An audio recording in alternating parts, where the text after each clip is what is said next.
In March, the Writers Guild West hosted a panel of gay, black TV producers and writers to talk about homophobia in Hollywood and the state of gay-black imagery on TV.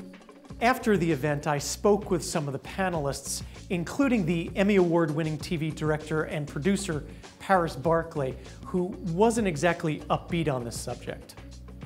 Gay-black imagery has been ghettoized. I mean, basically, you know, the shows on Logo in here, the Noah's Arks, and the DL Chronicles are really the only people telling gay-black stories right now.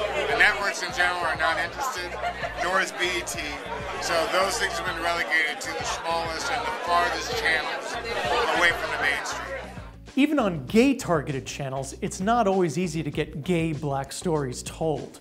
Barclay mentioned two shows, Logo's Noah's Ark, which ended its run in 2006, and the DL Chronicles, which Cable's Here network ran for one season and renewed for a second season. But they never went into production on that second season, and 2 years later now, the chance of it coming back seems pretty slim. It's your duty to have sex with me. Maybe I would want sex with you if you weren't so damn utilitarian about it. The show is about a group of black men who secretly engage in gay sex.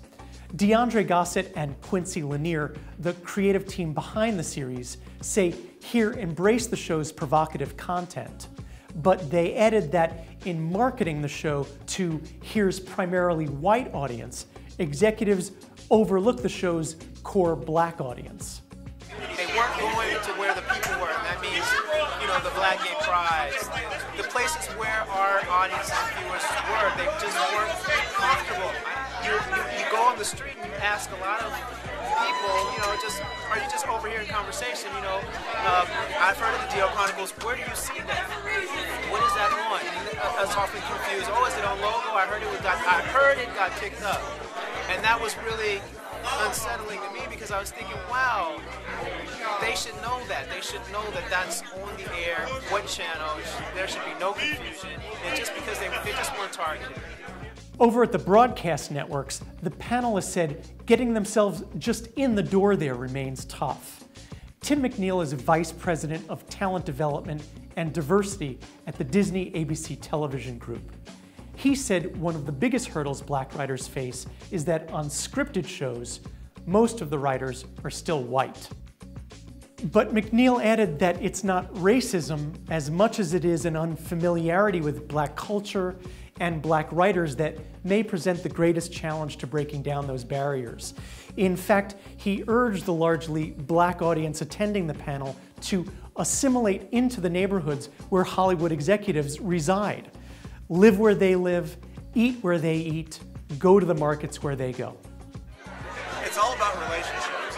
First, you have to have it on the page, but even beyond that, you have to have some connection with the person or the people in power that are going to hire you. And if they don't have some sense of connecting with you, they're not likely to want to hire you and then have to spend 14-hour days sitting across the table from you. Of course, some progress has been made on TV. HBO's hit vampire series True Blood features one of the current landscape's best gay characters, black or white, in Lafayette Reynolds. And out-comic Wanda Sykes has her own late-night talk show on Fox. Reality TV also has added to the number of gay black portrayals, a fact which Barclay readily acknowledged. You know, because the Survivors and the Amazing Races and American Idol and the other shows have tended to be more incorporated of African American and just generally gay and lesbian people than the traditional scripted shows, I think it probably has had a subtle but more positive impact than I give it credit for. Telling authentic stories on TV about the gay-black experience may not be easy, but no one on last month's Writers Guild panel seemed to be giving up. There's a will, there's a way. It is a time where independent producers, creators of content, with the internet alone, are able, and with, you know, tools that have become affordable and accessible, whereas, you know, now we can edit from home, from, you know, our Mac, from our laptop even. It really has changed. The fact that you're recording us with a little camera in your hand is amazing. Be online and viewable to thousands, the world. Within a few seconds. Says a lot.